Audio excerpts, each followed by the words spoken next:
Assalamualaikum warahmatullahi wabarakatuh.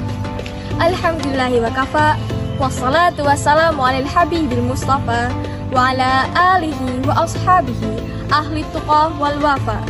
Subhanaka la ilma lana illa ma 'allamtana innaka antal alimul hakim. Rabbi shrah li sadri wa yassir li amri wahlul 'uqdatam min lisani yafqahu qawli. Amma ba'du. Hadirin yang dirahmati Allah, puji syukur kita hadiratkan kepada Allah Subhanahu wa Ta'ala yang Maha Pengasih, yang tak pilih kasih, yang Maha Penyayang, sayangnya tak terbilang. Pada hari ini kita bisa hadir dalam keadaan sehat walafiat. Tak lupa salawat serta salam selalu tercurah kepada Nabi besar, Nabi Muhammad SAW. Hadirin yang berbahagia, sesama umat muslim, tak salah untuk saling menasehati dan memberikan kebajikan. Sebagaimana Allah berfirman, "Wal takum minkum ummatan yad'una ilal khairi wa ya'muruna bil ma'ruf wa yanhauna 'anil munkar wa ulaika humul muflihun." Dan hendaklah di antara kamu segolongan orang yang menyuruh kepada kebajikan, menyuruh berbuat makruf dan mencegah dari yang mungkar.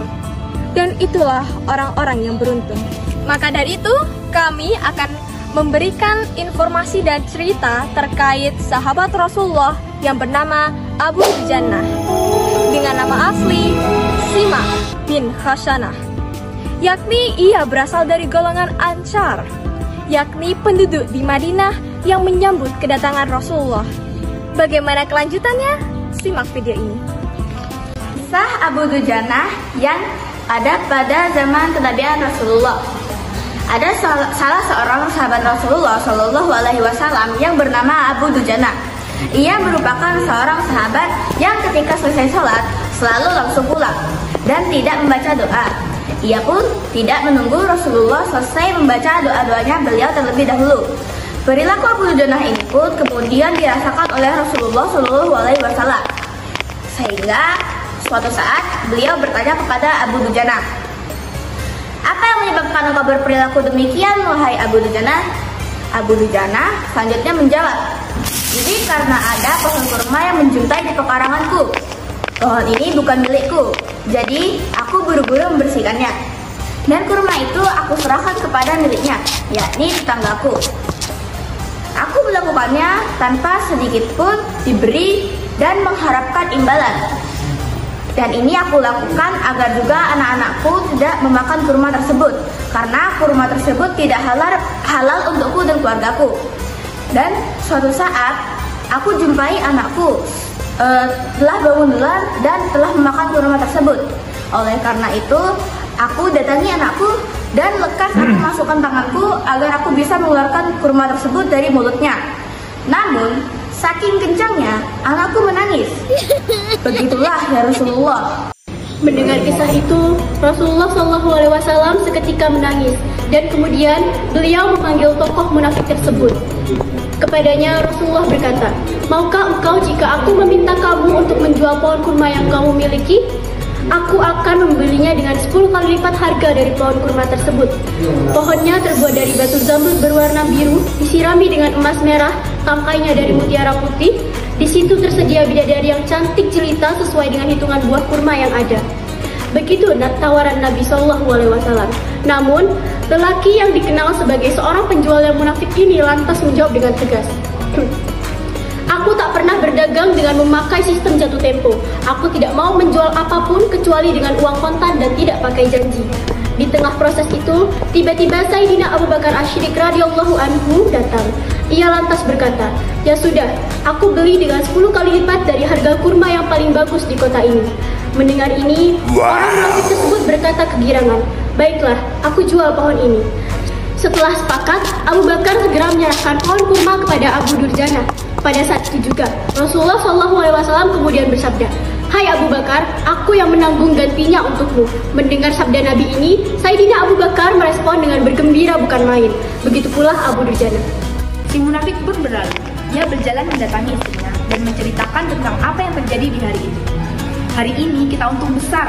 Aku baru saja menjual pohon kurma yang ada di pekarangan rumah kita itu dengan harga 10 kali lipat dari pohon kurma yang lebih baik. Padahal pohon itu tetap berada di atas pekarangan rumah kita dan buah-buahnya tetap kita yang akan memakan. Aku tidak akan pernah membagikan buah tersebut kepada tetangga kita barang sedikit pun. Ketika malam hari dan si munafik tertidur, terjadi peristiwa yang tidak terduga. Pohon yang awalnya berdiri di atas pekarangan rumah itu berpindah. Ia berdiri di atas pekarangan rumah milik Abu Dujana. Seakan-akan pohon tersebut tidak pernah berdiri di atas pekarangan rumah milik si munafik itu, ataupun berpindah tempat ke pekarangan Abu Dujana dengan bantuan tangan manusia. Ketika pagi hari dan si munafik dia terkejut melihat hal tersebut. Dari kisah ini kita dapat mempelajari dari sahabat Nabi Muhammad SAW, yaitu Abu Dujana, yang sangat amat menjaga perutnya dan perut keluarganya dari makanan yang haram. Sesulit dan seberat apapun hidup, seseorang tidak boleh memakan bagi dirinya sendiri maupun bagi keluarganya makanan yang berasal dari barang yang haram. Apabila kita memakan makanan milik orang lain tanpa izin, maka segera bertobatlah dan memohon ampun kepada Allah. Apabila kita menemukan uang di jalan, maka kembalikanlah. Dan apabila kita tidak tahu pemiliknya siapa, maka sedekahkanlah uang tersebut. Rasulullah SAW pernah bersabda, siapapun yang mengambil hak orang muslim dengan sumpahnya, Allah menetapkan neraka baginya, lalu mengharamkan surga baginya. Ada seorang laki-laki bertanya kepada Rasulullah, walaupun itu merupakan hal yang sangat sederhana, wahai Rasulullah. Nabi Muhammad SAW menjawab, walaupun itu hanya sebatang kayu siwa dari pohon ara. Hadis riwayat Muslim. Qad intahat fursatuna, as'alullah an yassara lana fi kulli tariqin nakhtaruhu. Kini telah berakhir kesempatan kami. Semoga Allah selalu memberikan kemudahan di setiap jalan yang kita pilih. Jazakumullahu khairan katsiran. Wassalamualaikum warahmatullahi wabarakatuh.